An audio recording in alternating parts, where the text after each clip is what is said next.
Alright, so I peeked in my egg incubator and sure enough I have 2 boxes of ball python eggs that are starting to hatch, and it's probably the most exciting time of the year when I actually go in and cut those eggs open and peek inside. And usually I wait until the hatchlings are starting to stick their heads out of the egg. They kind of cut a little hole with their egg tooth and then they stick their head out and they're just kind of sticking their little head out of the egg. It's pretty cute, and that is the time when you can go in there and actually cut them open a little bit and make sure they have enough room to get out, and you can also see the results of the pairing from the breeding that you did this year. And I actually pulled out the male for that. I actually bred this male to a normal. The male is a coral glow. This is what a coral glow looks like.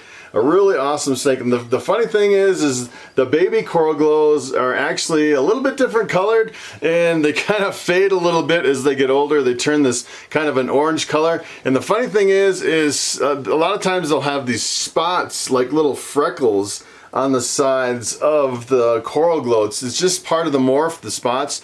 And sometimes they have a lot of freckles and sometimes they don't have that many freckles. This one I'd say doesn't have as many as some that I've seen. It's pretty interesting. And the cool thing about the coral glows is it's a sex-linked gene. So this happens to be a male maker coral glow. So essentially every coral glow baby that comes out of this snake will be a male. It's kind of weird how it works. And you can also have female makers, where if you actually had a female maker, you bred it to any snake, all the coral glow babies would actually be females, and then the non-coral glows would be pretty much 50-50 males and females, which is kind of interesting that the gender is linked with the gene. And essentially it depends on the parents of the pairing. So for example, if I bred this to a female, since this one's a male, all the babies are going to be male makers, which is kind of confusing.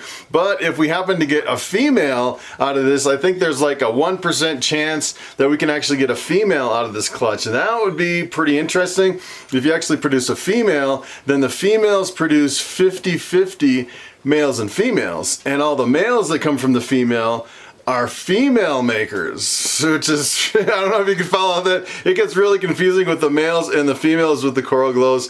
And to even confuse it even more, the coral glow is the exact same snake as the banana. It just came from a different line, a different guy that discovered it. So we're gonna take a look at these eggs and check these out. And the other thing about this particular coral glow is this one is 100% het pied.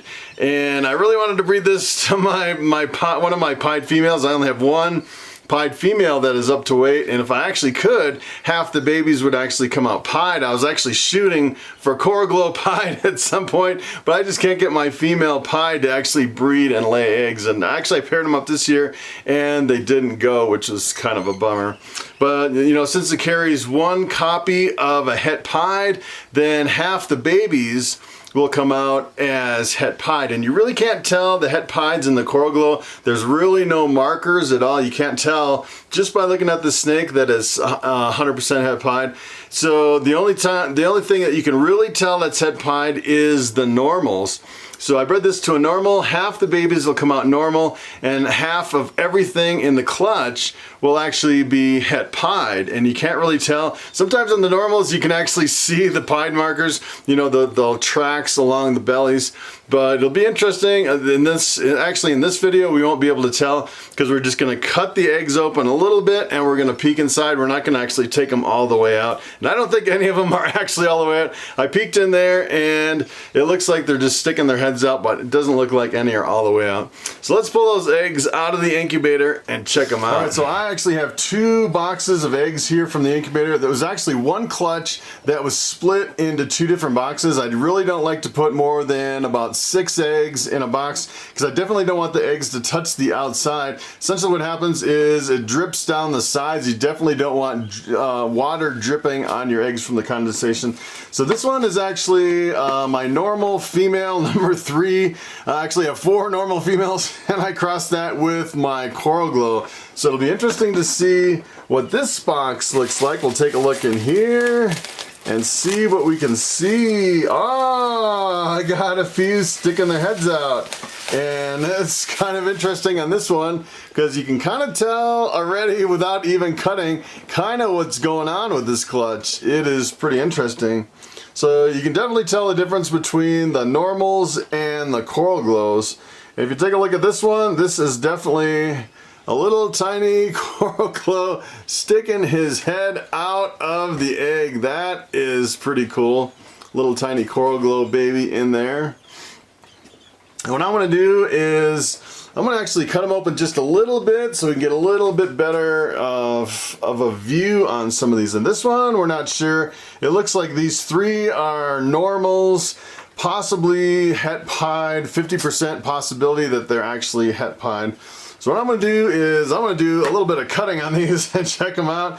I'm really curious about the one that hasn't come out yet. I want to see this one right away if this is actually a coral glow or not. So we'll see on this one if it's a well, essentially there's the only odds are it's either a coral glow or a normal. It's not really complicated trying to figure out what's what in this clutch. Sometimes it's really complicated trying to figure out what you have, and sometimes it's really easy. In this clutch, it'll be really easy. So let's take a look at this. See what we can see here on this one. This one is pretty much a no-brainer. It is definitely not a coral glow. That is a normal. So it looks like we have 4 normals and a coral glow. And it's interesting to see on these eggs. So all these cuts right here, they actually have a little egg tooth that they use to cut the egg open, and all these cuts are from the snake using the egg tooth to cut it open, which is kind of interesting. And I like to just kind of help them out just a little bit. I'll take a look at this and we'll see in this one. This one is definitely not a coral glow. It is definitely normal. And really you don't want to take them completely out of the egg. You want to keep them in there until they come out on their own. And a lot of times what happens is they actually have like an embryo with an umbilical cord that they actually keep absorbing the nutrients from that embryo. And you really don't want to separate them from the embryo until they're ready, until they're pretty much stopped absorbing from the embryo. So I'm just going to cut this real quick and we'll see. Obviously, you can tell pretty easily that this one is a normal. You can see sometimes if they have a really jumbled up pattern, it's most likely a het pied, and otherwise it is just, well, I'd say in the het pied it's kind of difficult to tell unless you actually see the tracks on the belly. And this one, let's see, this one, take a look at this one. It's funny that this one, this one didn't look very good, but it had some slits in it. Oh. It is so weird that the snakes can actually live in this slimy goo of a mess of an egg. I just find it fascinating that it doesn't look like they could even breathe in there. Most of the times they're like in liquid still, and it's weird that they can actually survive in these eggs with all that goo in the liquid. It's just bizarre. Okay, so this one is actually what we think is our coral glow. Let me take a look at this one. This one is really goopy. You want to see a goopy snake? Take a look at that. That is something else. It's just amazing that the snakes can survive in there and actually come out of that. That is a coral glow. That is doing good. You know he's doing good because he actually cut the top with his egg tooth. What I'm going to do is I'm actually just going to reuse the same press and seal because these guys will probably come out within, I'd say, maybe the next couple days. And then when they come out, essentially I just throw the press and seal away. So if I put new press and seal on there, I'll just be throwing it away in a couple days anyways. And what I've been doing is just kind of wiping off the press and seal, and then it seems like it seals up again really good. You just wipe the moisture off, which is kind of interesting. So I'll put these back in the incubator and let them cook for, I'd say maybe 2 or 3 more days when they completely come out of the eggs, and then we'll take a better look at them, give them some names, and put them up in the hatchling rack. That'll be pretty exciting. And I want to move on to this other box. So from this one we had 4 normals and 1 coral glow. So I'm hoping we'll have some better odds in here. I know a lot of people actually wanted coral glows at the shows, and last year it seemed like they got really popular at the end, and then I ran out of coral glows. I was trying to produce some more this year. So this is essentially the other half of that clutch, and we'll see what we have in here. We have an unknown clutch here. We don't really know what is in these eggs. We're gonna have to cut them all, and it's weird that one box actually developed a little bit faster than the other ones, but I'd say since they're the same clutch, we could probably cut them with no problems at all. So what I'm gonna do is I'm just gonna take a little snip in these eggs, and I'm gonna take a quick look, just a quick peek in here. And I've never actually lost an egg from cutting it. Knock on wood.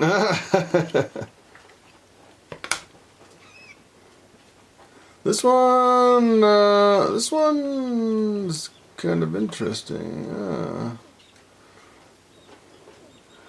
That one, well, that one looks like, whoa, if you can see that. Let me pull the light up a little bit more. This one almost looks like it didn't develop properly in the egg. Let me see if I can give you a little better angle on this light so you can see in this egg. Oh, definitely looks like this one was a coral glow, but I'm not sure if it really fully developed in there. So that one's kind of a question mark. That one was full of goop. And sometimes the weird thing is sometimes they partially develop and then they die right at the end. That one actually smells a little stinky too, so I'm not sure that one's actually gonna make it, which is kind of unfortunate. So let's take a look at this one. And you never really know if you're gonna have good luck on these or not. This one is definitely, oh, that one is a mess. That is a normal. It looks like he's doing good. So that is 1 coral glow and 1 normal so far. So out of the whole clutch, it looks like we have 5 and 2. I'm hoping for a few more coral glows here, because I have a lot of normals this year. I don't know why. It seems like last year I was hitting all the odds, and then this year, it doesn't seem like I'm doing that good this year on the odds. This seems like another one that, it looks like it was a coral glow. This one smells good though. The other one didn't smell very good. So, that's just kind of weird. Alright, so that is 3 coral glows so far. Let's see if we can improve our odds with some more coral glows.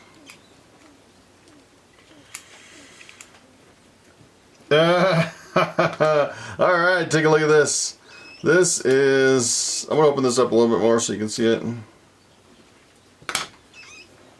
That is a nice looking coral glow right there. There you go. we're getting some better odds now. Alright, so we have 4 coral glows. And let's see, we'll do one more. So that's, if this is a coral glow, then it'll be even odds, half and half, which would be pretty good. Let's take a look at this one. Oh, I think this one threw my odds off. Oh, this was supposed to be a coral glow for the 50-50 odds, and it is a normal. So there you go. Sometimes it's even, sometimes you get, you know, a little swayed from one side to another. But if you just keep cutting eggs, usually at the end of the road, it's pretty much 50-50. All right, so I want to show you just what is left in my egg incubator here. It's pretty much emptying out. We've hatched a lot of snakes this year. So on the bottom here, those 2 boxes are the ones we just looked at.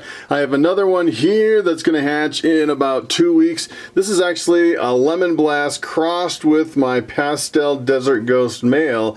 And on this one, I actually already hit the crown jewel of the super pastel pinstripe 100% het desert ghost. So on this one, I'll probably sell the whole clutch, depending on if something really weird hatches out of this one. And then the one on the top, I actually got to this box too late, and I didn't have a time to actually separate the eggs because they were stuck together for so long. I had to get a bigger box, and I put it up on the top shelf. This one is actually supposed to hatch at the same time as the ones that we just opened. But the thing is I never like to start cutting a clutch until I see at least a few heads come out of some of the eggs. Even if I split it into two boxes, I think it's pretty much safe as long as some of the heads start popping out. And this one, none of the heads have been popping out. And sometimes you can have a huge temperature difference between shelves in here, and sometimes it just develops a little bit slower and lags behind. So this one I'll probably cut open when the babies start popping, pipping out when they stick their head out of the shells. And that, I would imagine that'll probably be in about 3 or 4 days, and we'll take a look at that one. That was actually my albino pied crossed with a pinstripe.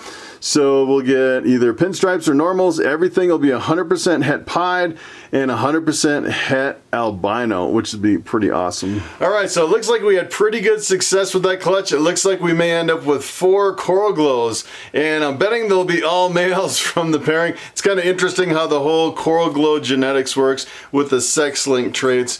And all these snakes are going to be for sale at the Denver Repticon in October of 2019. And pretty much everything that doesn't sell there, I'm going to be posting it on Morph Market online, give you a chance to actually purchase some of those snakes over the internet, which would be pretty cool.